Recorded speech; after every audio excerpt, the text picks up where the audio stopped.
5 நிமிஷத்துல எவ்வளவு பெரிய மேட்டரை பண்ணிட்டாருன்னு ரொம்ப சந்தோஷப்பட்டேன். சூப்பர் ஸ்டாரோட ரசிகன் ஐயா இல்ல, தேவாவோட ரசிகன் சூப்பர் ஸ்டார் ரஜினிகாந்த். அவர் பெரிய வித்வான். இவர் குச்சியை வச்சுட்டு டண்டக்கன் டண்டக்கன் டண்டக்கன் டண்டக்கன் அடிப்பாரு. அவர் சண்முக சுந்தரம் மகாராஜா ஓதுறது கூப்பிடுறாரு, வர்றாரா ஏண்டிமா மோகனா இங்க மகாராஜா கூப்பிட்டு இருக்காரு வந்துட்டு இருக்காரா அப்படின்னு பேசிட்டே இருப்பாரு.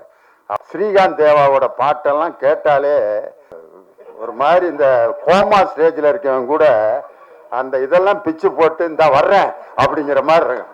குரூப் கடையில திருவிழாவில் சண்டை வந்துருச்சு. நான் அடிச்சு கொல்லாம விட மாட்டான் கத்திக்கிட்டு இருக்கான். அடிச்ச அடியில இவன் பேசுறது அவனுக்கு கேட்கல, அவன் பேசுறது சண்டை முடிச்சுட்டு அவன் பாட்டுக்கு போயிட்டான். மாண்புமிகு பறை, இந்த தலைப்பே ரொம்ப அருமையான தலைப்பு. எம்ஜிஆர் அவர்கள் நிறைய படத்துல அவருடைய பட தலைப்புகள்லாம் பார்த்தீங்கன்னா சாதாரண தொழிலாளர்களை பற்றி தான் இருக்கும். ரிக்ஷாக்காரன், பட ஓட்டி, தொழிலாளி, விவசாயி இப்படின்னு தான் இருக்கும். தலைவன் ஒரு படம் எம்ஜிஆர் படம் வந்துச்சு, அது சரியா ஓடல. காரணம் அவர் எளிமையான மக்களுக்கான படங்களை நடிச்சு கொடுத்தவர் புரட்சி மக்கள் திலகம் எம்ஜிஆர் அவர்கள். அவருடைய பட தலைப்பும் இந்த பட தலைப்பும் ஏறக்குறைய ஒன்று. மாண்புமிகு என்பது அரசியல் வார்த்தை, பறை என்பது ஒரு இசைக்கருவி. எம்ஜிஆருடைய படத்துல நாடோடி மன்னன், நாடோடிங்கிறவன் ஊர் முழுதும் சுத்திக்கிட்டு இருக்கிறவன், மன்னன் என்கிறது உயர்ந்த ஸ்தானத்தில் இருக்கவங்க. இந்த மாண்புமிகு பறை, இந்த ரெண்டையும் சேர்த்து பறை இசைக்கு ஒரு மிகப்பெரிய அந்தஸ்தை கொடுத்த படத்தினுடைய தயாரிப்பாளர் சுபா, அப்புறம் அவங்க சுரேஷ்ராம், அவங்க 2 பேருக்கும் பிரான்ஸ்ல இருந்து இந்த படத்தை ரொம்ப அருமையா தயாரிச்சு கொடுத்ததுக்காக நன்றி சொல்லி, இந்த இயக்குனர் பாருங்க, அவர் அப்படியே பரபரப்பா தான் இருக்காரு. என்னை கூப்பிட்றப்ப கூட வணக்கம் சார், 18ஆம் தேதி வந்துருங்க சார் அப்படின்ட்டு அழைப்புதல் கொடுக்கறதுக்கே இவ்வளோ பரபரப்பா இருக்காரு. படம் டைரக்ட் பண்றப்ப எப்படி இருந்திருப்பாருன்னு யோசிக்கிறேன் நான். அப்படிப்பட்ட ஒரு சுறுசுறுப்பான ஒரு தம்பி விஜய் சுகுமாரன் அவருடைய இயக்கத்தில் இந்த படம் வந்திருக்குது. ரொம்ப சந்தோஷம். நம்ம மேடையில் உட்காந்துருக்க ஒவ்வொருத்தரை பற்றியும் தனித்தனியாக பேசணும்னு ஆசை. அவர் ஜானி மாஸ்டர் இங்கே வந்தோடனே சலோமியா பாட்டுக்கு ஆடி அவர் தொடங்கி வச்ச வைப்பு தான் இன்னும் அப்படியே மேடையில் வைப்ரேஷன் அப்படியே இருக்கு. அதற்கு முன்னாடி நம்ம வேலு ஆசான் பார்த்தீங்கன்னா, எனக்கு தெரிஞ்ச ஒரு கலைஞர் கூட்டத்தில் இருக்க அவ்வளவு பேரையும் தன் பக்கம் கவர்ந்து தனக்காக கைதட்ட வச்ச ஒரு அற்புதமான ஒரு வாத்தியார் அவர். ஒரு 5 நிமிஷத்துல எவ்வளவு பெரிய மேட்டரை பண்ணிட்டாருன்ட்டு ரொம்ப சந்தோஷப்பட்டேன். அதே மாதிரி நம்ம கணேஷ் பாபு சாரு, அவர் என்னுடைய ரசிகருங்கும் போது ரொம்ப சந்தோஷம். நம்ம அன்பு தம்பி ஸ்ரீகாந்த் தேவாவுக்கு தேசிய விருது வாங்கி கொடுத்துருக்காரு. ஸ்ரீகாந்த் தேவாவோட பாட்டெல்லாம் கேட்டாலே இந்த ஒரு மாதிரி இந்த கோமா ஸ்டேஜ்ல இருக்கவங்க கூட அந்த இதெல்லாம் பிச்சு போட்டு இந்த வர்றேன் அப்படிங்கிற மாதிரி இருக்கும். அந்த பம்பர கண்ணாலைங்கிற பாட்டு சந்திரபாபு ஐயா பாடினது, அதை இவர் பாணிக்கு மாத்தி எப்படி ஒரு வைப்போட கொடுத்தாரு. பம்பர கண்ணாலே காதல் சங்கதி சொன்னாலே அப்படின்னு பரபரப்பா ஆக்கி, அவர் எப்பயுமே ஒரு மெஷின் மாதிரி இயங்கிக்கிட்டு இருக்கிற ஒரு அருமையான இசையமைப்பாளர். அவர் இருக்கிற இடம் பூரா அப்படியே வைப்ரேஷனோட இருக்கும். அப்படிப்பட்ட ஒரு நல்ல இசையமைப்பாளர். அதே மாதிரி நம்ம முரளி சார், அவருடைய குரலுக்கு நாங்கள்லாம் மிகப்பெரிய ரசிகர். இப்படி மேடையில் எல்லாரும் இந்த மாதிரி ஹீரோயின் பார்த்தீங்கன்னா, நம்ம பல படங்களில் ஹீரோயின்லாம் பேசி கேட்டிருக்கோம். சீவாமந்த் அப்படியே ஃபுல் ஹேரோட தான் வருவாங்க. அந்த ஹேர் முன்னாடி வந்துக்கிட்டே இருக்கேன், அதை பின்னால் அப்பப்போ தள்ளி விட்டுக்கிட்டே இருப்பாங்க. நான் இந்த படத்தில் நடித்தது எதுக்குன்னா அந்த ஹேர் இங்கே வந்துடும், அப்புறம் அப்படியே பின்னால் தள்ளி விட்டு நான் அதை பேசாமல் இழுத்து ரப்பர் பேண்ட் போட்டு பேசாமல் இருந்திருக்கலாம். ஒவ்வொரு வாக்கியத்துக்கும் அதை ஏன் இப்படி பின்னாடி தான், அது ஒரு ஃபேஷன் ஆகிப்போச்சு.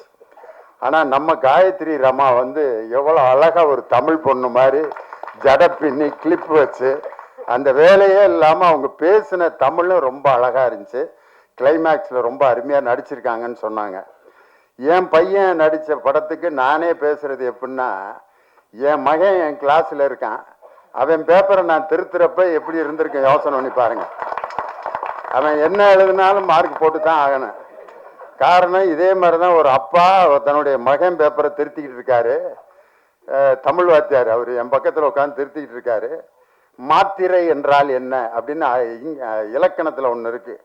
எழுத்தினுடைய அந்த டைமிங், இக் அப்படிங்கிறது அரை மாத்திரை, காங்கிறது ஒரு மாத்திரை, காங்கிறது 2 மாத்திரை அப்படிம்பாங்க.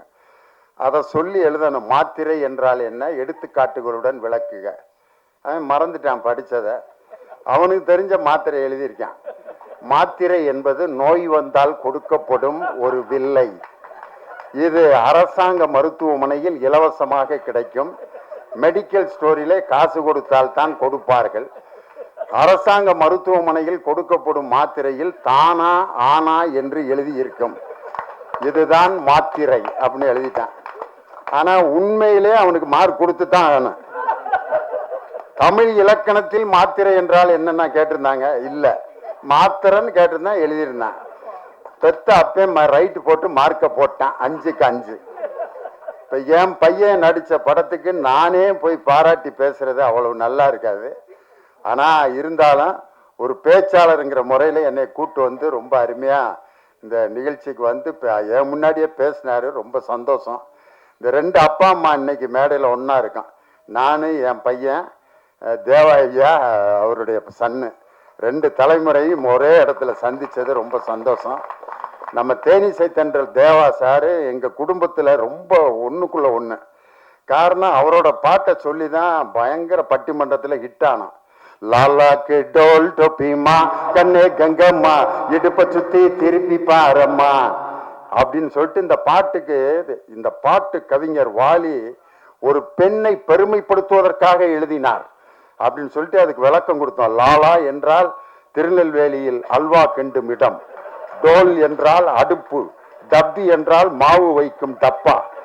இப்படி அல்வா அடுப்பிலே வேலை செய்யும் கங்கம்மா என்ற பெண்ணே, உன்னுடைய இடுப்பை அடிக்கடி திருப்பிப்பார். ஏனென்றால் ஸ்டவ்விலிருந்து தீ உன் சேலையில் பற்றிவிடக் கூடும் என்பதற்காகத்தான் கவிஞர் வாலி லாலாக்கு டோல் டோப்பிமா கண்ணே கங்கம்மா இடுப்பு சுத்தி திருப்பி பாரம்மா என்று எழுதியதன் நோக்கம் இதுதான் அப்படின்னு சொன்னோன்னா எல்லாரும் உண்மை. வாலி வந்து என்னை பார்த்துட்டு கண்ணீர் விட்டு அழுதுட்டாரு. சத்தியமா நான் இப்படி நினைச்சு எழுதவே இல்லடா, ஏண்டா இப்படி ஒவ்வொரு பாட்டுக்கும் இப்படி அர்த்தம் சொல்லி உசுர வாங்குறீங்க அப்படின்னாரு. அந்த பாட்டு தேவாண்ணன் பாட்டு அன்னைக்கு தொடங்கினதுதான். அவருடைய பாட்டு எத்தனையோ பாட்டு மேடையில பாடியிருக்கேன். பஞ்சு மிட்டாய் சீலை கட்டி பச்சை வண்ண ரவிக்க போட்டு கஞ்சி கொண்டு போறவளே நெஞ்சுக்குள்ள நீ வாரியா அடவாரி விட்டாக்க வரவழைச்சாக்க மடிதறிஞ்சாக்க வாரேன் பொங்க சிங்சா சிங்சா சிங்சா சிங். 2 பாட்டையும் ஐயா தான் மியூசிக் போட்டார். 2மே எதுல இருந்து எதை கொண்டு வந்து மேட்சிங் பண்ணியிருக்காரு பாருங்க. அவர் வந்து வெறும் கானா பாட்டு, வெறும் குத்துப்பாட்டு மட்டும் இல்ல, கர்நாடக சங்கீதத்தில் அவர் எழுதி அவர் இசையமைத்த பாடல்களுக்கு நான் மிகப்பெரிய அடிமை. ஆனந்த பைரவிங்கிற ராகத்துல ஹரிகரன் பாடியிருப்பார். கொஞ்ச நாள் பொறு தலைவர் ஒரு வஞ்சி கொடி இங்கே வருவார், கண்ணீரண்டில் போர் தொடுப்ப அந்த வெண்ணிலவ தோற்கடிப்ப. ஆனந்த பைரவி ராகத்துல இவ்வளவு அழகான ஒரு பாட்டு. பாட்ஷா படத்துல அந்த பாட்டு வர்ற சீன் இருக்கு பாருங்க. ரஜினி சார் வந்து அந்த மெடிக்கல் காலேஜ் இடம் கொடுக்குறவன்ட்ட எனக்கு என்ன ஒரு பேர் இருக்கு, காதுல போய் சொல்லுவாரு பாட்ஷா அப்படின்னாரு. தங்க மகன் இன்று சிங்க நடை போட்டு அருகில் அருகில் வந்தாள் அப்படின்னு சொல்லி அந்த கம்பீர நாட்ட ராகத்துல உண்மையிலே அவர் கர்நாடக சங்கீதத்திலும் மிகப்பெரிய வல்லமை உள்ளவர். இன்னைக்கு அவர் கர்நாடக சங்கீதத்துக்காகவே ஒரு படத்துக்கு மியூசிக் போட்டிருக்காரு. அந்த படம் மிகப்பெரிய சங்கராபரணம் மாதிரி வெற்றி அடையணும்னு சொல்லி நம்ம தேவா சாருக்கு என்னுடைய மனமார்ந்த நன்றி. இந்த படத்துக்கு அவர் தான் உண்மையிலே ஹீரோ. அதனால அவருடைய பாட்டை பத்தி ஒரு தனி பட்டிமன்றம் போடலாம்னு நான் ஆசைப்படுறேன். அவர் கூடயே அவருடைய இசைக்குழுவோட வச்சு மெல்லிசை மன்னரும் நகைச்சுவை தென்றலும்னு MSV ஐயா கூட ஒரு 14 வாரம் விஜய் டிவியில் ப்ரோக்ராம் பண்ணான். இனி அடுத்து தேனிசை தென்றலும் நகைச்சுவை தென்றலும் சொல்லி நானும் தேவா சாரும் சேர்ந்து ஒரு ப்ரோக்ராம் பண்ணணும்னு சொல்லி எனக்கு ரொம்ப ஆசை. அந்த கனவை வந்து நனவாக்கணும்னு ரொம்ப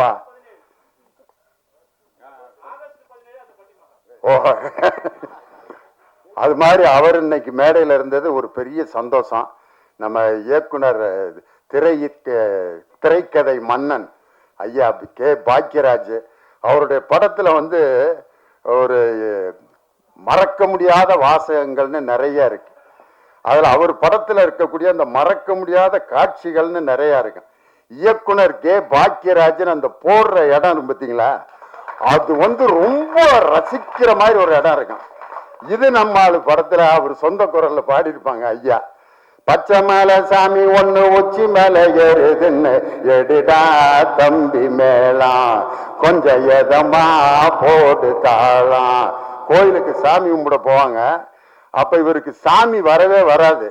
சாமி வருது சாமி வருது வருது சாமி வருதுன்னு ஆடுறா அப்படிம்பாங்க. ஆடவே மாட்டோம், வரல வராம ஆடுறது வரலடா சாமி அப்படின்னு பின்னால ஒரு ஊசியை வச்சு பேக்ல ஒரு குத்தி விடுவாங்க. சாமி வந்துருச்சு சாமி வந்துருச்சு சாமி வந்துருச்சுட்டு அந்த ஊசி குத்தி அவர் ஆடணுன்னு சாமி வந்துருச்சுன்னு எல்லாரும் கும்பிட ஆரம்பிப்பாங்க. இயக்கம் கே பாக்கியராஜ் அப்படின்னு போடுவாரு. ஒவ்வொரு படத்துலயும் அந்த இடம் வந்து ரொம்ப பவர்ஃபுல்லா இருக்கும். இன்னொரு படத்துல ஒருத்தன் வண்டியில நிறைய பாரம் ஏற்றி இழுத்துட்டு வருவான். அவன் ரொம்ப கஷ்டப்பட்டு இழுத்துட்டு வர்றதை பார்த்துட்டு இவரும் சேர்ந்து இழுக்கிறேன்ட்டு அப்படி இழுப்பாரு. அந்த வண்டி லோடு இந்த பக்கம் இறங்கிறேன், இவரு மட்டும் மேல அப்படியே தொங்கிட்டே இருப்பாரு. அப்போ போடுவாரு இயக்கம் கே பாக்கியராஜ். ஒரு தன்னுடைய பேரை வந்து அந்த போடுறதுல கூட ஒரு அற்புதமான ரசனையை கொடுத்த ஒரு மாபெரும் திரைக்கதை மன்னன் எங்க ஐயா கே பாக்கியராஜ் வந்து இந்த படத்துக்கு வாழ்த்து சொன்னது பெரிய சந்தோஷம். அதே மாதிரி பெரிய பெரிய தலைவர்களை எல்லாம் பேட்டி எடுக்க ஒரு பத்திரிகை நிருபர் போனாரு. அந்த தலைவர்கள் எல்லாம் தூங்கி விட்டார்கள். ஆனா 12 மணிக்கு ஒரு தலைவர்கிட்ட போறாரு. ஆனா அவர்கிட்ட 10 மணிக்கே வர்றேன்னு சொல்லியிருந்தாரு. ஆனா 12 மணிக்கு அந்த நிருபர் போறாரு. அந்த தலைவர் உட்கார்ந்து எழுதிக்கிட்டு இருக்காரு. அப்ப வந்து நான் 10 மணிக்கு வர்றேன்னு சொன்னேன், 12 மணிக்கு வர்றேன், இன்னமும் முழிச்சிருக்கீங்களே அப்படின்னு சொன்னோன்னு அந்த தலைவன் சொன்னான், என் மக்கள் இன்னும் உறக்கத்தில் இருக்கிறார்கள், அவர்கள் விழிக்கவில்லை, அவர்கள் விழிக்கும் வரை நானும் விழித்து கொண்டேதான் இருப்பேன் என்று சொன்ன ஒரு தலைவர் யார் என்றால் இந்திய அரசியலமைப்பு சட்டத்தை உருவாக்கிய சட்ட மாமேதை B.R. அம்பேத்கர் அவர்கள் தான். இன்னைக்கு சாதாரண சமூக நீதிக்காக உழைத்து கொண்டிருக்கக்கூடிய ஒரு மாபெரும் நான் மிகவும் நேசிக்கக்கூடிய என் அருமை சகோதரர் எழுச்சி தமிழர் தொல் திருமாவர்கள் இந்த நிகழ்ச்சிக்கு வருகை தந்து இந்த இசை வெளியீட்டுக்கு வருகை தந்தது ரொம்ப எங்களுக்கெல்லாம் மிகப்பெரிய பெருமை. இந்த நிகழ்ச்சிக்கு வருகை இந்த அன்பு சகோதரர் வன்னியரசு உள்ளிட்ட எல்லாருக்கும் என்னுடைய வணக்கத்தை சொல்லி ஒரே ஒரு கம்பேரிசன் மட்டும். அதாவது 2 விதமான கருவிகள் இருக்கும். நின்று வாசித்தோம்னா அதுக்கு பேர் நையாண்டி மேளம்பான், உட்காந்து அடித்தோம்னா அதுக்கு பேர் தவில். அவர் பெரிய வித்வான்.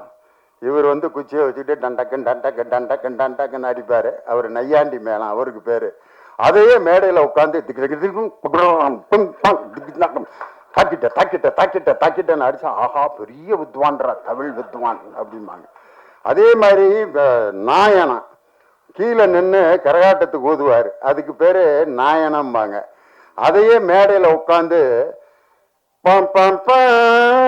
அப்படின்னா நாதோஸ்வர வித்வான் அவருக்கு பேரு. நின்று வாசிச்சா அவர் வந்து நையாண்டி மேளம் நாயனா. ஆனா உட்காந்து வாசித்தா அதுக்கே இன்னொரு பேரு. அதே மாதிரிதான் இந்த தப்பாட்டத்தை வந்து உட்காந்து நீங்க வாசிக்க முடியுமா? யாராவது ஐயாட்ட கேட்கிறேன், உட்காந்து அடிக்க முடியுமா? ஐயா முடியவே முடியாது. அதுக்கு ஒரு எனர்ஜி இல்லாம தப்பாட்டத்தை யாராலும் வாசிக்கவே முடியாது. ஐயா வந்து இப்படி வாசிக்கிட்டே இருந்தாரு, திடீர்னு இப்படி ஒரு மூமெண்ட் கொடுத்தாரு பாருங்க, கூட்டமே அப்படியே லேசா அப்படியே அவரு கூட அப்படியே ஆடிச்சு. அதே மாதிரி நம்ம ஆழி இசைக்குழு அடாடாடா பெர்ஃபார்மன்ஸு உண்மையிலே அந்த தப்பாட்டத்துக்குன்னு ஒரு யூனிஃபார்ம் இருக்கும். ஆனா எல்லாம் ஜீன்ஸ் பேண்ட்டு டிஷர்ட் போட்டு நார்த் ஸ்டார் ஷூ போட்டு அவங்க வாசித்த அந்த அழகு கலை ரொம்ப அந்த எழிலுக்கு என்னுடைய மனமார்ந்த வாழ்த்துக்களும் பாராட்டுக்கலாம். அதனால இந்த நிகழ்ச்சிக்கு வருகை தந்து இந்த அருமையான இசை நிகழ்ச்சியில தப்பாட்டங்கிறது எல்லா இடத்துலயும் அந்த தப்பு இசை வந்துகிட்டே இருக்கும். இளையராஜா சார் புன்னகை மன்னன் படத்துல ஒரு பாட்டு போட்டிருப்பாரு, ரேவதி டான்ஸ் ஆடி இருப்பாங்க.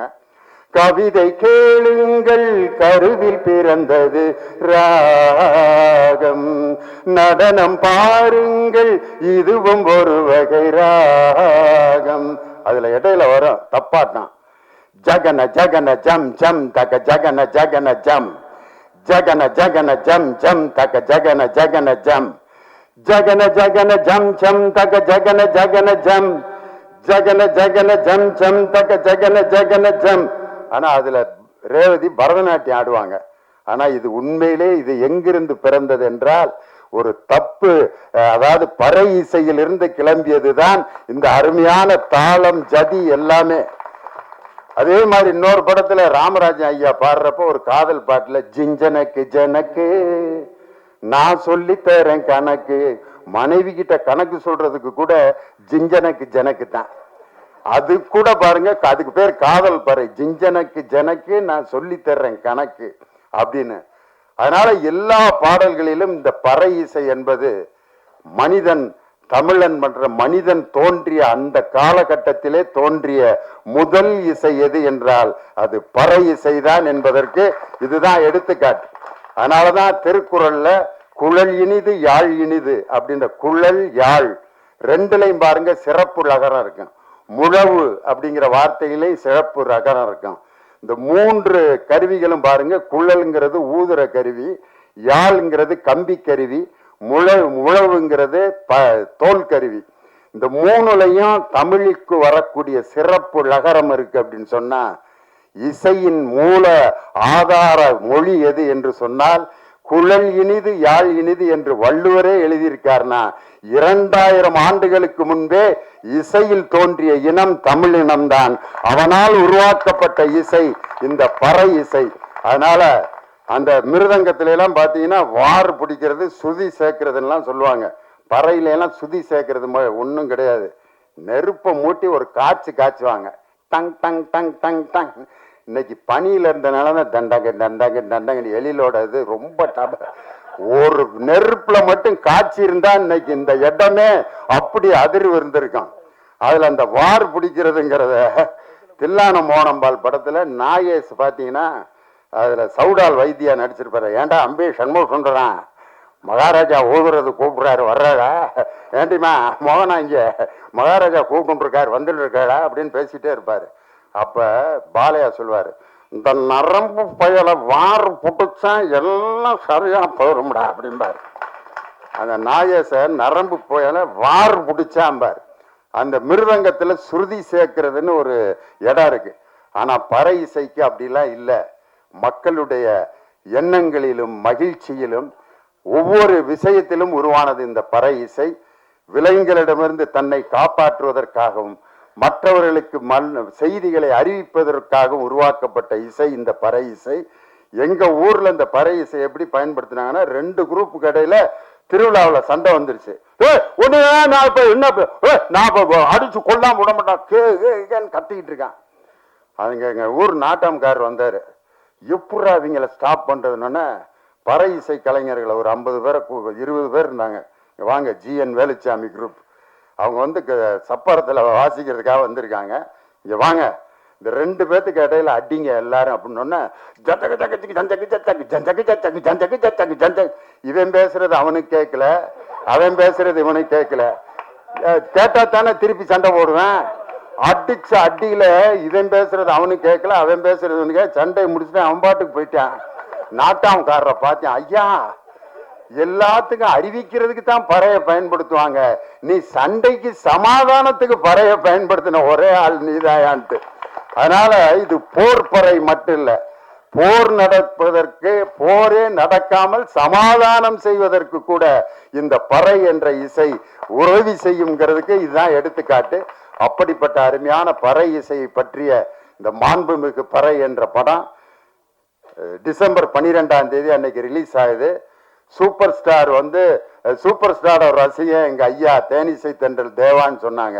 நான் அதை மாத்தி சொல்றேன், சூப்பர் ஸ்டாரோட ரசிகன் ஐயா இல்ல, தேவாவோட ரசிகன் சூப்பர் ஸ்டார் ரஜினிகாந்த். காரணம் அவருடைய தேவாதி தேவா அப்படிங்கிற அந்த நிகழ்ச்சிக்கு அவர் வருகை தந்து அந்த தஞ்சாவூர் மண்ணை எடுத்துங்கிற பாட்டை அந்த சிங்கப்பூர் அதிபர் நான் சாகும்போது இந்த பாட்டை போட்டுட்டு தான் நான் என்னுடைய பாடியை அடக்கம் பண்ணணும்னு சொல்ற அளவுக்கு ஒரு சிங்கப்பூர் அதிபர் இறக்கும் போது கூட தேவாண்ணன் பாட்டை இறந்த பிறகு கூட கேட்டு தான் அடக்கம் போயிருக்காருன்னா எப்படிப்பட்ட ரசிகர்களை எல்லாம் அவர் இந்த உலகம் முழுவதும் சம்பாதித்து இருக்கிறார் அப்படிங்கிறத பார்த்துட்டு அவர்தான் இந்த படத்தினுடைய என் மகனை விட அவர்தான் இந்த படத்தினுடைய கதாநாயகன் என்று சொல்லி இந்த நல்ல வாய்ப்பை கொடுத்த எல்லோருக்கும் என்னுடைய வணக்கத்தை சொல்லி எங்களுடைய அழைப்பை ஏற்று வருகை தந்த எங்கள் அன்பு சகோதரர் எழுச்சி தமிழர் இந்தியா அப்படிங்கிற அந்த கூட்டணியில் இந்தியாங்கிற அந்த இந்துல மேல இருக்கிற ஒரு புள்ளி இருக்கு பாருங்க,